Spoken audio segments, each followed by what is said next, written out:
Lagi.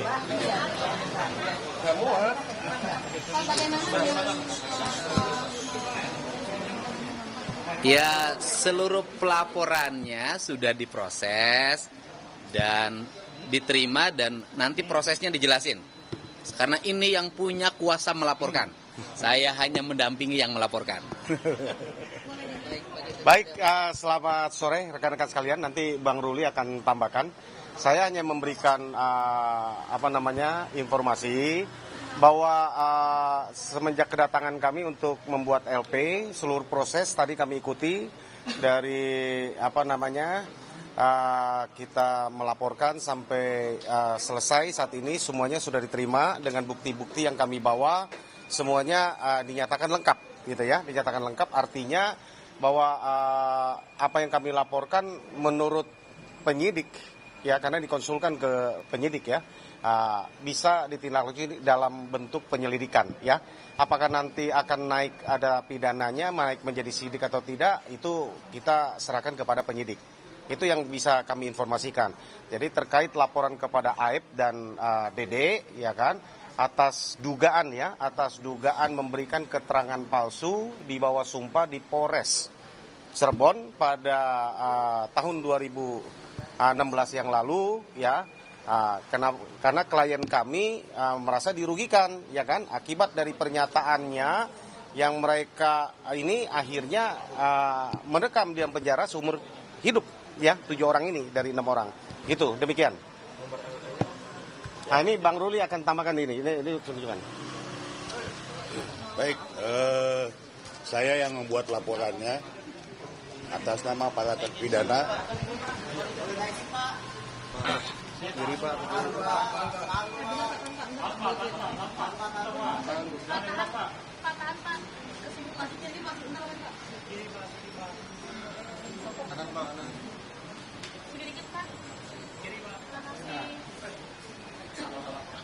Udah ya?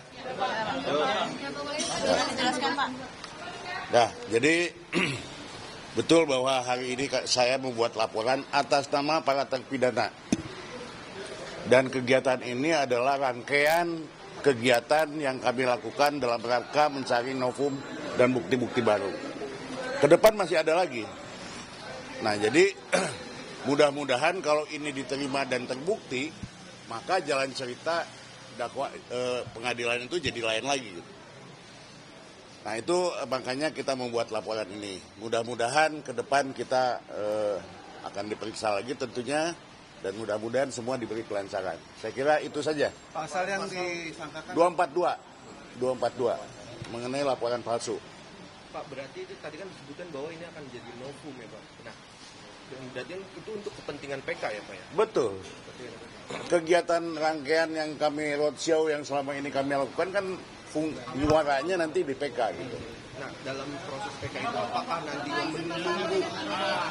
menunggu hasil dari proses penyidikan ini, atau di saat masih prosesnya masih proses penyelidikan laporan ini langsung dijadikan novum, Pak? Nanti kita akan diskusikan dengan semua kuasa hukum, nanti kita akan putuskan di sana. Pak, sebenarnya kesaksian apa sih, Pak?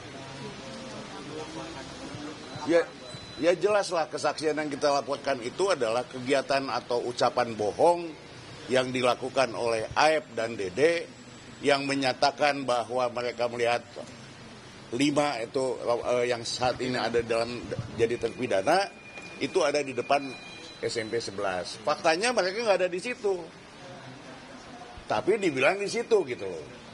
Dan banyak hal yang kita lihat bahwa dilempari di situ. Ya, penduduk sana kita udah ambil bukti-bukti, nggak ada tuh keributan malam itu.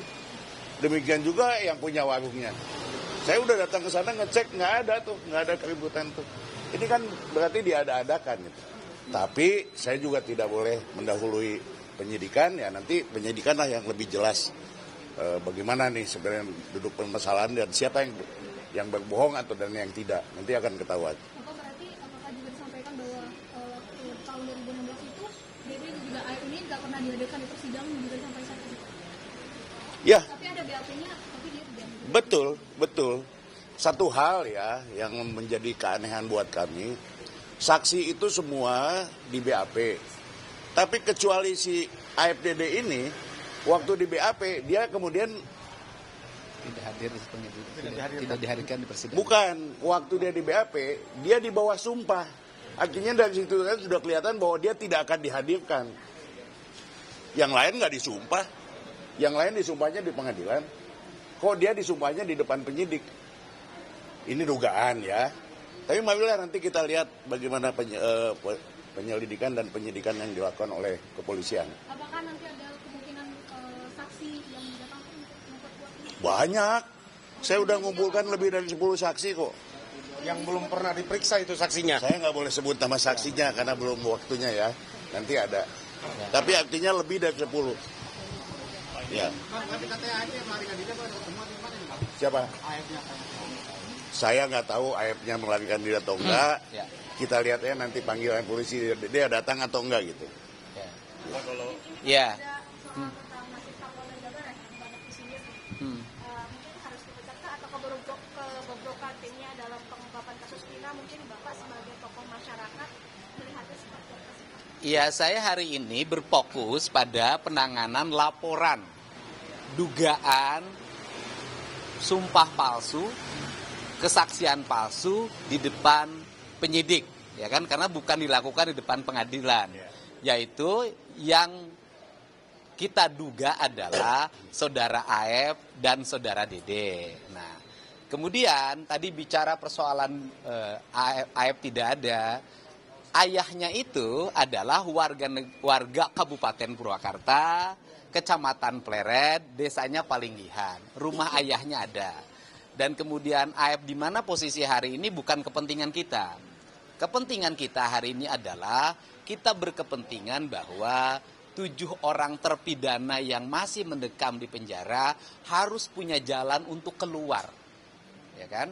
Jalan untuk keluar karena mereka, kalau saya sih sudah menyampaikan, diyakini tidak melakukan perbuatan sebagaimana yang dituduhkan dan didakwakan. Sehingga mereka mendekam di dalam penjara dan tidak main-main seumur hidup. Artinya bahwa dia sampai mati di dalam penjara. Saya melihat bahwa ini adalah peristiwa kemanusiaan yang luar biasa. Orang gitu kan yang dalam pandangan saya setelah melakukan keliling, wawancara, kemudian bicara dari satu ke tempat lain sampai hampir ada 70 dokumen yang saya miliki. Saya tidak tega dan kita tidak boleh membiarkan orang yang tidak bersalah itu harus mendekam di penjara apalagi seumur hidup. Kan ini. Nah, ini adalah cara. Ini cara yang pertama. Pintu masuknya untuk mereka keluar itu adalah dengan PK. PK-nya dilakukan oleh kuasa hukum yang sudah ditangani oleh Peradi. Nah, kemudian pintu-pintunya kan sudah disampaikan. Satu, pintunya melalui dugaan kesaksian palsu RT Pasren dan anaknya Abdul Kahfi. Yang kedua, kesaksian palsu di BAP terhadap terduga AF dan Dede. Memang ada yang berat menurut saya. Ada yang berat secara psikologi ini adalah menyangkut pernyataan-pernyataannya Saudara Sudirman. Beratnya bagaimana? Satu sisi Saudara Sudirman tuh pernyataan-pernyataannya sangat merugikan ya, baik buat Peggy kemarin maupun terhadap 7 terpidana yang lainnya. Tetapi di sisi lain Saudara Sudirman pun adalah orang yang dipidana. Nah, ini kan dilema kita. Untuk itu sebenarnya ada solusi yang terbaik terhadap Saudara Sudirman. Saya berharap, nanti kan Saudara Sudirman pasti akan jadi saksi juga di peristiwa ini. Nanti Saudara Sudirman diperiksa aspek kecakapannya. Apakah dia cakap untuk melakukan perbuatan hukum atau harus di bawah pengampuan. Nah, kalau harus di bawah pengampuan, maka keterangan-keterangan Sudirman yang terdahulu itu gugur dalam pandangan saya. Tidak bernilai. Nah, ini kan aspek sosial inilah yang saya jalankan sehingga kan sekarang kasusnya jalannya sudah mulai terbuka. Dan saya meyakini betul bahwa Mabes Polri di bawah kepemimpinan Pak Kapolri akan terus berjalan pada rel yang benar. Dan ke depan kita berharap kasus peradilan yang sesat tidak boleh terjadi lagi. tidak boleh ada korban-korban diakibatkan oleh peradilan yang mengadili orang tanpa fakta yang memadai, tanpa alat bukti yang memadai. Dan sudah diakui kan bahwa kasus ini tidak dilengkapi oleh Science Crime Investigation kan, tidak dimiliki. CCTV-nya sampai sekarang nggak dibuka. Nah dari sisi aspek teknis sebenarnya kan gampang.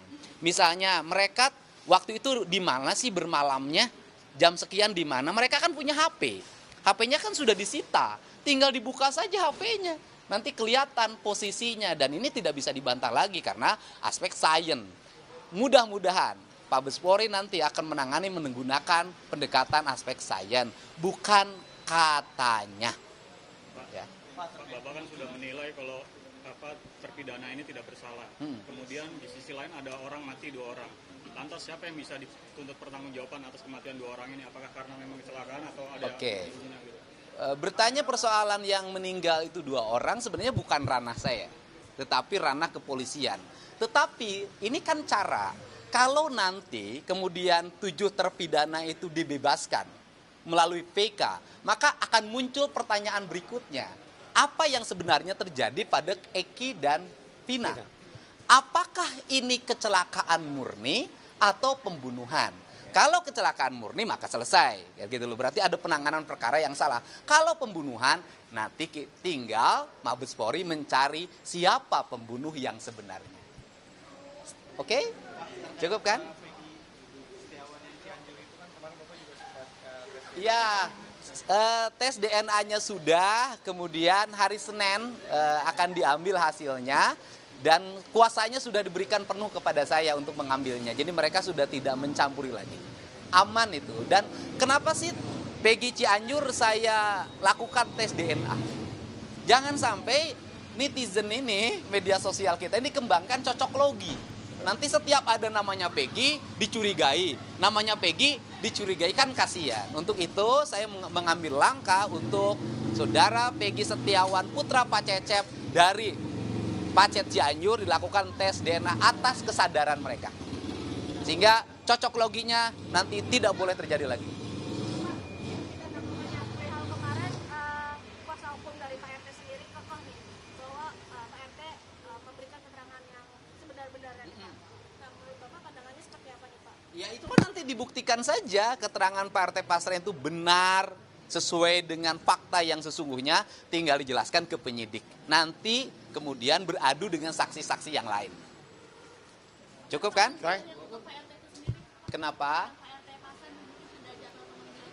Oh, nanyanya jangan ke saya kan bukan penyidik. Oh belum, saya belum update urusan itu. Update-nya adalah hari ini kita belum makan dari pagi. Ya, terima kasih. Sama dong.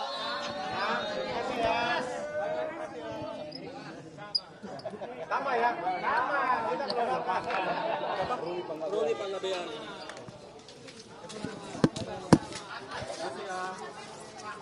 Yang mana?